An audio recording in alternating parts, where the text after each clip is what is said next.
Наистина започвам да се очудвам от действията на новото управление.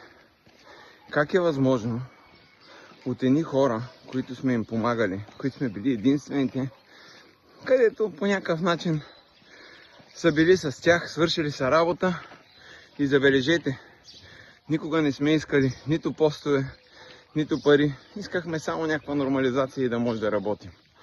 Как може неусетно от приятели те да ги превръщат в врагове? Да тръгват да правят дребни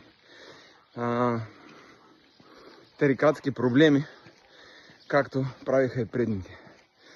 Наистина, тук съм толкова очуден, колкото когато ни предаде полковника. Не съм смятал, че може да има такава върховна глупост, но явно